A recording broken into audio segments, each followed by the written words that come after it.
तो जला दिवस के बाद अन्ना दिवस का वर्णन आता है जी, उस पर आएंगे। लेकिन देखिए हमारे साथ यहाँ पर शास्त्रों के जानकार हैं, हमारे साथ यहाँ पर संत हैं, साधु हैं, आचार्य हैं, ये सब बता रहे हैं कि आज क्या अहम प्रक्रिया होनी है, क्या विधि विधान है। लेकिन अयोध्या की जनता इस वक्त इसको कैसे देख रही है, सीधे चलते हैं विपिन चौबे के पास। हमारे सहयोगी विपिन चौबे हमारे साथ जुड़ चुके हैं। विपिन, आज तीर्थ पूजन, जल यात्रा, जलादिवास, गंधर्व दिवस और सबसे अहम रामलला की वो मूर्ति जो 51 इंच की है, वो प्राण प्रतिष्ठा जहां होनी है गर्भगृह में, वहां पहुंच रही है। बताइए, अयोध्या वालों से बात करिए, उनका क्या कहना है इस पर? बिल्कुल, देखिए पूरा अयोध्या जो है वो राममय हो चुका है गौरव, और इसमें किसी को संशय और संदेह नहीं है। और हमारे चैनल के जरिए, हमारे कैमरों के जरिए दुनिया भर के राम भक्त जो दुनिया के किसी कोने में बैठे हैं वो इस वक्त राम धुन गा रहे हैं। और हमारे साथ कुछ बच्चियां ऐसी हैं जो आपको ऐसे गाने सुनाएंगी कि आपका मन भाव विभोर हो जाएगा। तो जल्दी से, समय बहुत कम है, क्या सुनाएंगे? भगवान रामलला आ रहे हैं, अपने घर में विराजमान हो रहे हैं, क्या सुनाना चाहेंगे? भगवान बाल रूप में आ रहे इसीलिए जुग जुग जियसु ललनवा भवनवा के भाग जागल हो, ओ ललना जाल होई है दुलवा के दीपक, मनवा में रास लागल हो, मलना लाल होई है फुलवा के दीपक, मनवा में आस जागल हो। नकिया तह जैसे बाबूजी के अखियां माई के हो, ललना मुहाहा चनवा सूरजवा सरवो डोरे होइले हो।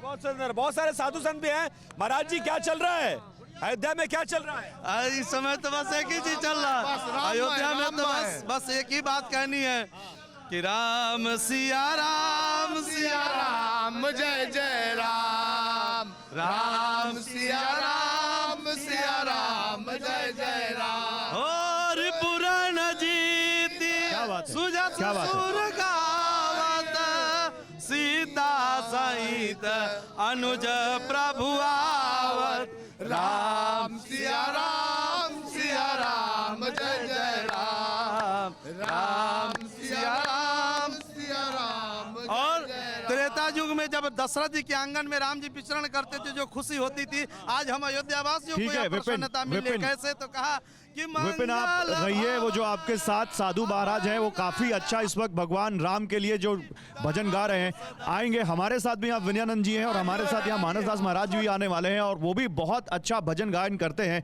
लेकिन क्योंकि तीर्थ यात्रा के बाद, तीर्थ पूजन के बाद जल यात्रा शुरू होनी है, जरा उस पर भी बात कर लेते हैं। हरित नारायण जी, संक्षेप में जल यात्रा क्यों इतनी अहम है? जल यात्रा का क्या महत्व है? जल यात्रा से ही सारे शुभ कार्य संपन्न होते हैं। जी, तो जल यात्रा सर्वप्रथम माँ गंगा जी अथवा जिस किसी नदी के किनारे होता है उनका पूजन किया जाता है। ठीक है। पूजन में जल मातृका, स्थल मातृका, जीव मातृका, इन तीनों का विधि विधान के साथ पूजन करके वरुण देवता का पूजन होता है और उसमें उनको हवन दिया जाता है। ठीक है। घृत का हवन। घृत का हवन जी। दिनेशानंद महाराज जी, आप इस पर कुछ और कहना चाहेंगे? देखिए, जल जो है वो प्रकृति का वरदान है, और जब पवित्र नदियों का जो जल होता है, और खासकर जब हम सरयू जल की बात करते हैं, तो सरयू जल जो है वो केवल जल नहीं है, वो ब्रह्म द्रव है।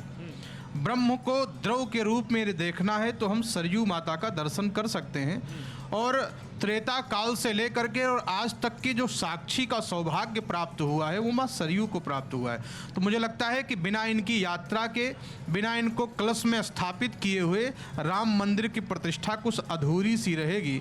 मुझे लगता है कि इसलिए जल यात्रा का सबसे ज़्यादा महत्व, और किसी भी शुभ कार्य में जब हम पंचांग पूजन करते हैं, जब हम उसमें स्नान करते हैं और फिर वहाँ से कलश में जल ले करके और साक्षी भाव बनने वाली माँ सरयू को जब ले जा करके राम जन्मभूमि में, जहाँ भगवान श्री राम प्रतिष्ठित होने वाले हैं, वहाँ घट को स्थापित करेंगे, तो निश्चित रूप से मुझे लगता है कि जो माँ सरयू साक्षी है और जो जल है जो प्रकृति का आस्वादन कराती है, उसके पूजन के साथ ही हम प्राण प्रतिष्ठा के कार्यक्रम को प्रारंभ देखिए करेंगे। बार बार क्योंकि सरयू का वर्णन हो रहा है, बार बार सरयू का जिक्र आ रहा है और सरयू किनारे हम बैठे हैं, वो देखिए कैसे सरयू की धारा, एकदम निर्मल धारा इस वक्त राम की पैड़ी पर बहती हुई, जो तस्वीरें भी हम आपको लगातार दिखा रहे हैं। और TV9 भारतवर्ष आज कोई बहस नहीं कर रहा है, कोई डिबेट नहीं कर रहा है। TV9 भारतवर्ष इस मंच से जो सरयू किनारे इस पवित्र जगह पर राम की पैड़ी पर है, यहां से साधु संतों जानकारों के जरिए, आचार्यों के जरिए यहां पर आपको यह बताने की कोशिश कर रहा है कि आज जो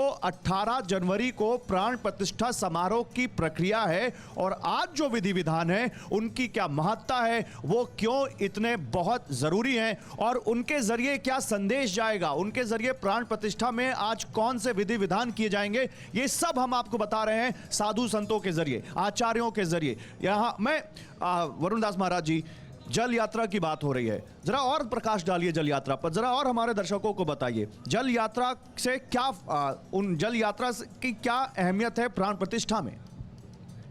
जो कलश पूजन होता है जिसमें सारे देवताओं का आवाहन, वो उस कलश में ही जल भरकर ले जाया जाता है।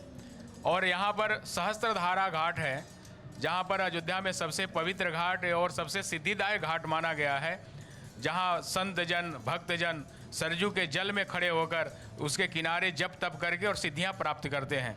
ऐसे घाट से, सहस्त्रधारा घाट से कल जल यात्रा हुआ है और उसी जल में जो घट लेकर जाएंगे उसी घट में पूजन होगा। देव दानव संवादे मध्यमाने महोदधौ, और उसे घट में सारे देवता, जितने देवता हैं जो अभी मैंने चर्चा किया, उसमें उनका आवाहन होगा। उसके बाद फिर सारे पूजन की प्रक्रिया शुरू होगी। इसलिए जल यात्रा एक शोभा यात्रा भी है।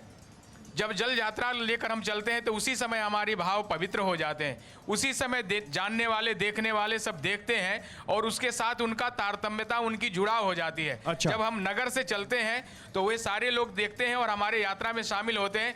मानो यजमान के साथ जो दर्शक हैं, जो देखने वाले हैं, जो आम भक्त हैं, वह भी भगवान के पूजन में सम्मिलित हो जाते हैं। जल यात्रा का इतना सुंदर महत्व है। और वो भी सरजू जी, सरजू किनारे हमारे जगत गुरु जी जैसे बता रहे थे कि सरजू जी ब्रह्म स्वरूप हैं, रस वैसे ही ब्रह्म, तो वो द्रव्य स्वरूप हैं। और जहाँ भगवान स्वयं खेले कूदे हों, ऐसी सरजू जहाँ संतजन कल्पना करते हैं कि मैं सरजू के तट पर कैसे रहूं। सब तजी अवधपुरी रहिए, मज्जन पान सदा सरयू जल, सहज समाधि लहिए। लोग कल्पना करते हैं कि सरजू का मज्जन पान स्नान दर्शन हो। क्या बात है, ऐसा सुंदर जगह से देवेशाचार्य जी जल महाराज यात्रा जी, हुआ है। देखिए कितना अच्छा वरुण दास महाराज जी ने वर्णन किया जल यात्रा का। ये जो जल यात्रा है ये तीर्थ स्थान पर ही होती है या किसी भी मंदिर में जब प्राण प्रतिष्ठा होती है तो ये कराई जाती है? जी बिल्कुल, हमारे यहाँ किसी भी शुभ कार्य से पहले जल यात्रा, कलश यात्रा का विधान है। कलश यात्रा का एक और भाव है संतों का कि कलश जो है ब्रह्मांड का प्रतिनिधित्व करता है। कलश में आप जैसे धरती पे आप देखेंगे, ब्रह्मांड धरती पे 3 हिस्सा जल है, इसी तरह कलश में भी संपूर्ण कलश को नहीं भरा जाता, उसके कंठ तक ही, कंठ के नीचे ही जल रखा जाता है। जिस तरह से धरती पे 3 हिस्सा जल है, उसी तरह से कलश में भी 3 हिस्सा ही जल भरा जाता है। और उस जल के ऊपर ये धरती स्थापित है तो उसके स्वरूप में नारियल को वहाँ रखा जाता है। तो जो कलश यात्रा है, कलश यात्रा इसलिए करते हैं किसी भी विधा से, जाने अनजाने में किसी देवी देवता का कहीं हम छूट गए हों, पूजन करना, ध्यान करना, आवाहन करना, तो उसको मान लिया जाता है कलश के माध्यम से। अच्छा, देखिए हमारे साथ मानस दास महाराज जी भी हैं। महाराज जी शास्त्रों को भी समझते हैं और शास्त्रीय संगीत को भी समझते हैं। महाराज जी आपका भी बहुत स्वागत है।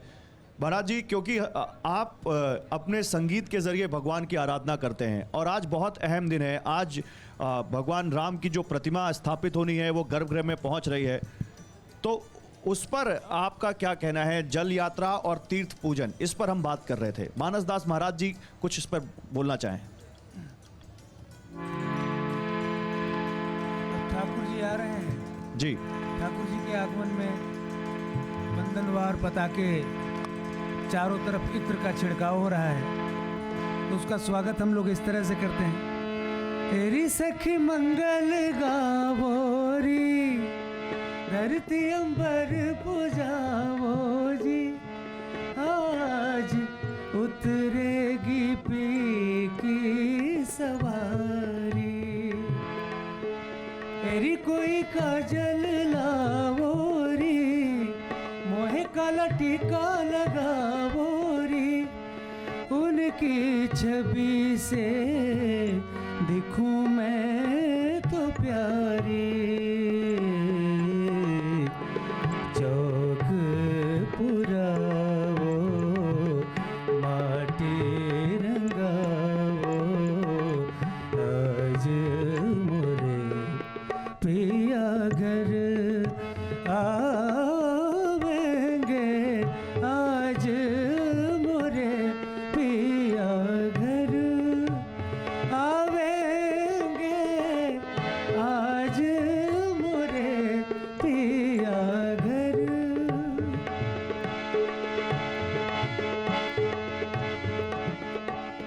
कुहू कुहू कोयल रटे, कुहू कुहू कोयल रटे, पिहू पिहू पपीहा जपे, पिहू पिहू पपीहा जपे।